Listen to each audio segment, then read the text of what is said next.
Dear students, I welcome you all for the online learning platform for the course Warehousing Automation.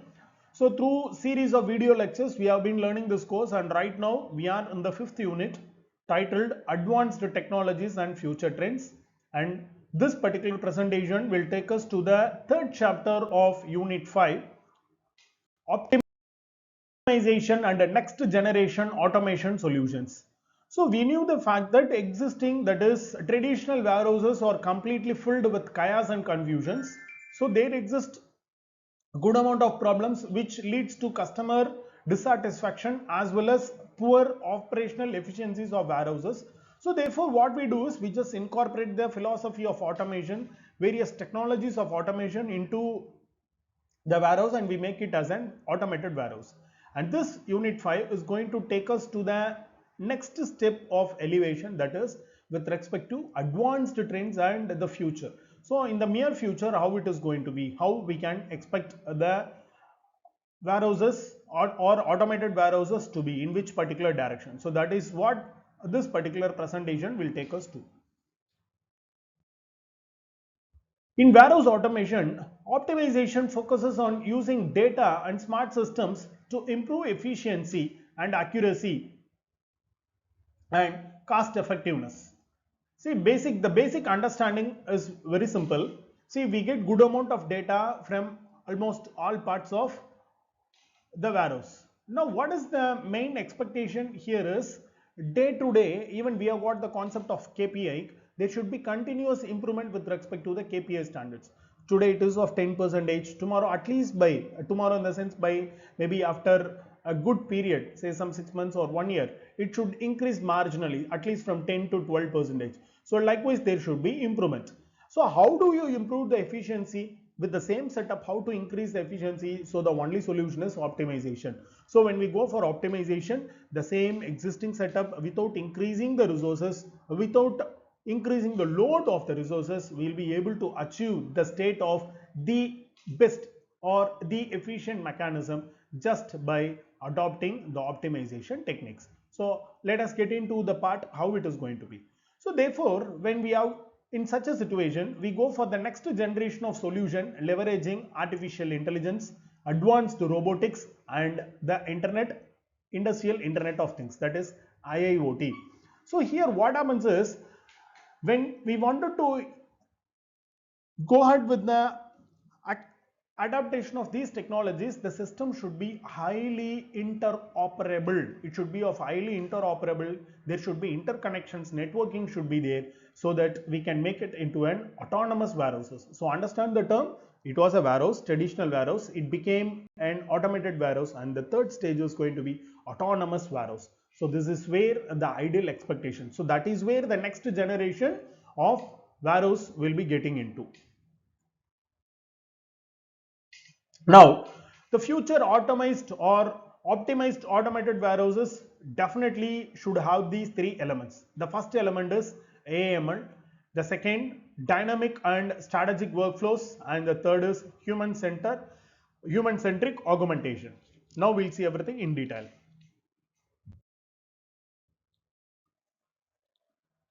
Optimization strategies transform a static automated warehouse into a responsive and agile, a smart warehouse. So we can understand the phrase that there is a warehouse, traditional warehouse, it has been automated, and now it should become a autonomous, that is a smart warehouse. So how this responsiveness is possible? How this transition is possible? So the first transition is possible when we adopt AI and ML, artificial intelligence and machine learning. Sophisticated algorithms analyze large data sets to optimize the processes and make prediction. So earlier we learnt about two topics, that is two chapters in the earlier series of presentation. The one was with respect to a data prediction, and the next thing was demand forecasting. So likewise, yes, it is possible only when we use AML, not just having the raw data versus those data has to be nicely, thoroughly, properly processed so that we get into a clear picture like this. And by means of AML, what we will be able to do is, the first is demand forecasting and the next is predictive maintenance. So these two topics already we discussed as two separate chapters. The third, what will we be able to do is layout optimization. So I want you students to recollect the first concept of layout configuration, what we just learned in unit 1. Okay. So we have got a configuration of layouts. We have got aisle configuration. So this aisle should be highly adaptable and compatible for the future. Why? Because initially it might be having some conveyor, later it might be converted into an AMR. Okay. So we should have all sorts of turning radius consideration, everything we discussed a lot regarding the layout configuration in the first unit.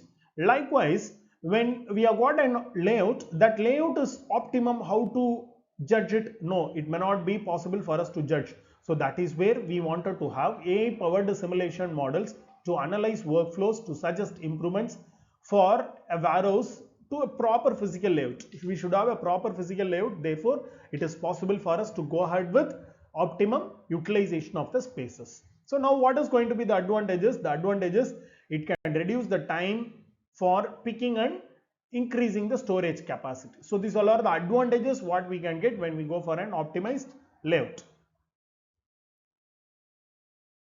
The second, so the first element was application of AI and ML, and now the next application is dynamic and strategic workflows.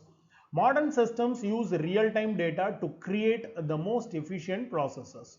Now, AI-driven slotting.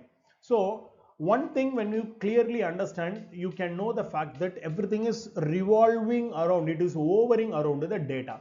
So, data is going to be the important phase here. So, based on which we can do all sorts of fine tuning, improvisation, it leads to optimization, and finally we'll be able to have a effective or a functionally properly working efficient warehouses we'll be able to have. So AI driven slotting, ML algorithms place products in optimal storage locations based on demand and order frequency. The high demand items are kept closer to packing stations to reduce picker travel time.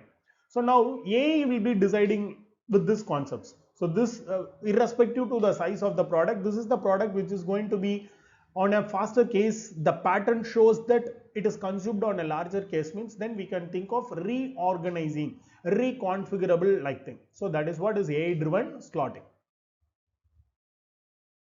The next, real-time route optimization. For both human and robotic pickers, AI calculates the most efficient travel paths in real time, accounting for congestion and priority orders. So I want you students to recollect the problem in warehouse, even in an automated warehouse, was bottleneck and congestion. So bottleneck and congestion were congestion points were the two important things. So that can be overcome when we have a real-time route optimization. So this optimization helps us to minimize the congestion. If there is no congestion, obviously there is no bottlenecks. Then the third is RPA, robotic process automation. Software robots automate repetitive rule-based digital tasks such as generating invoices, reconciling inventory counts, and processing customer order data. See, RPAs don't think that robots are going to do. No, this is with respect to software point of view. We see today you are getting say some 100 mails. You wanted to reply for the 100 mails. Is it manually possible?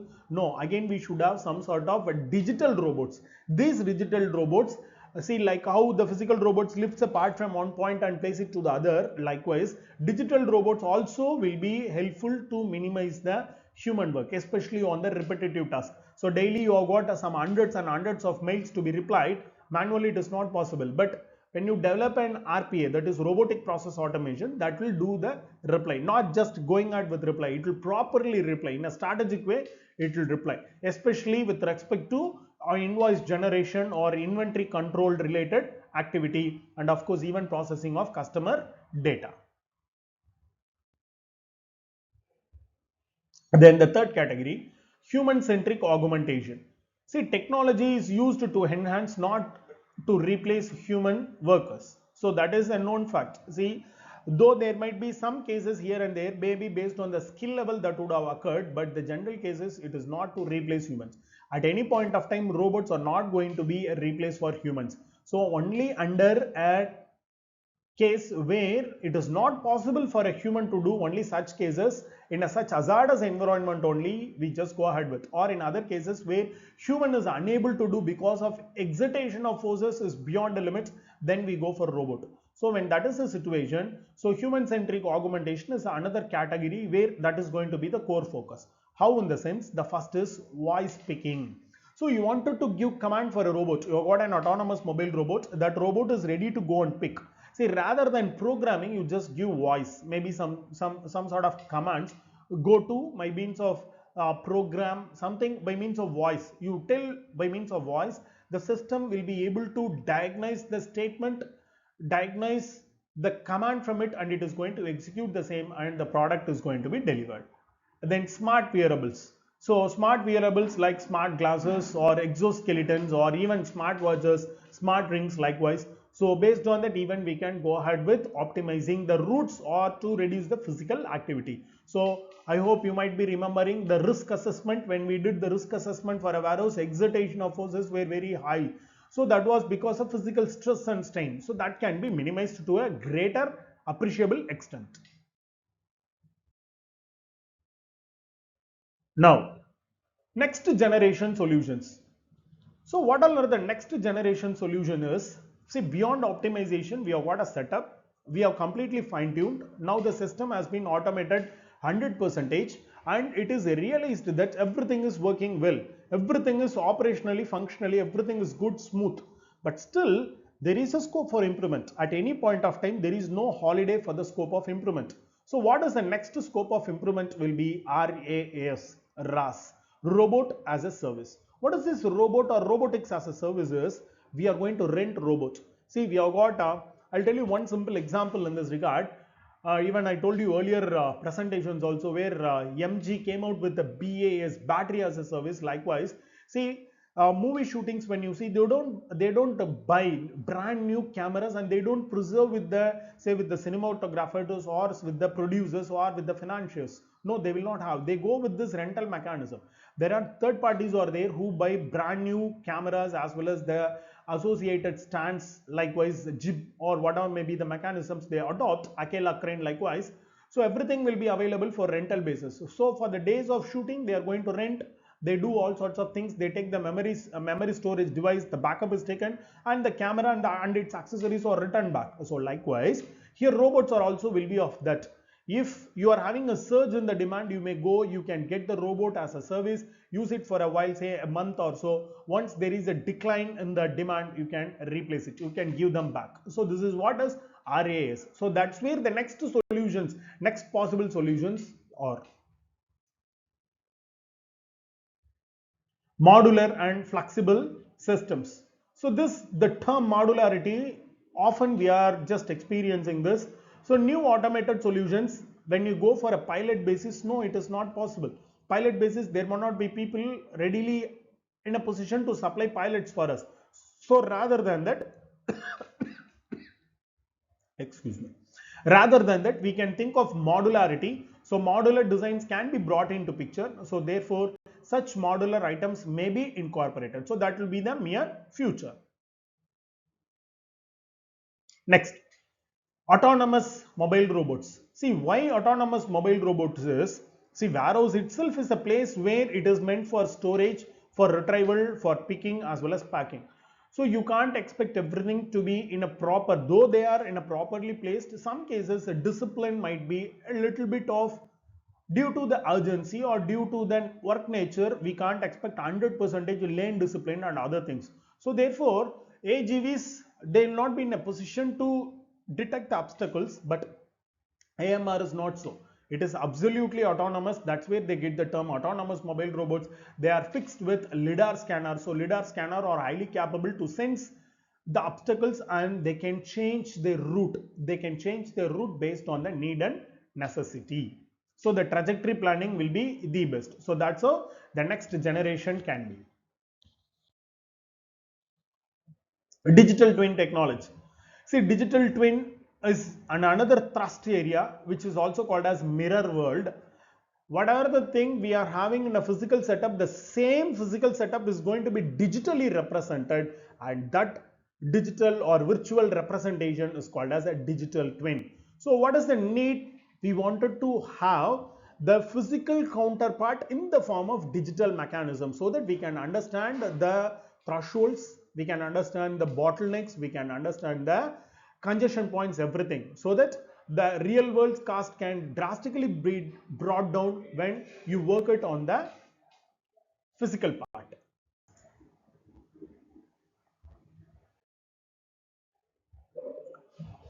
The fifth one, advanced robotics integration. So today itself such scenarios are there, cobots. So robots to robots, there will be collaboration will be there, and therefore those robots will be able to communicate with themselves. That is machine to machine integration is there. So that can be, that will be the next level. And the next hierarchy will be with respect to drones. So we are not going to discuss much drones in this regard. Why? Because the next chapter is going to discuss a lot about this.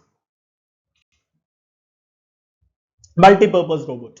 Yes, multi-purpose robots is not just buying one robot only for one particular task. That robot should be reconfigurable and it should be highly flexible to accommodate all sorts of changes. That means it should be highly versatile to handle all sorts of changes. Sustainable warehousing. So today the term sustainable has become evergreen. Why? Because we are going to have focus with respect to the society. We should give back to the society, maybe by means of energy consumption or adopting eco-friendly mechanisms or reducing or minimizing the carbon emissions. So that's how the impact on the environment has to be minimized, and that is where sustainable warehousing comes into picture. Now, we knew these all are the developmental points, but when you implement, what all are the barriers we can expect? What all are the challenges we can expect? So the first challenge is, though there are many advantages of all these advanced solutions, but still the first challenge is going to be high upfront cost, that is initial investment. Initial investments are going to be very high. So that is where we need to think of adopting the concepts of RAS, robotics as a service. Rather than buying a robot and implementing here, installing here, we can think of renting it out, and then we can come out with a solution of going with the process. And the second, integration complexity.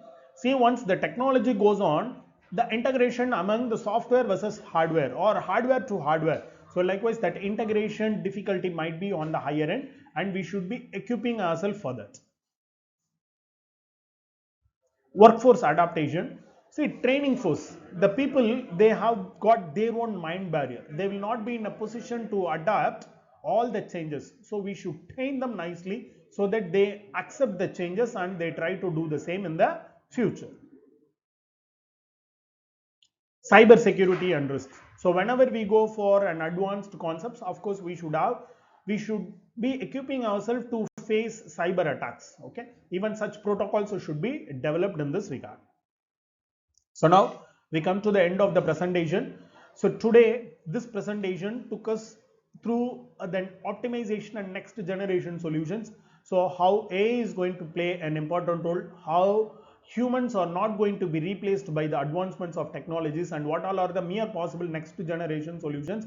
So these all are the things what we discussed in this particular presentation. So with this, I wind the presentation, and thank you students. Any doubts, kindly note it down during our online classes as well as during our offline discussions. We shall discuss the same for the doubt cases. Okay. Thank you for your active participative learning. Thank you.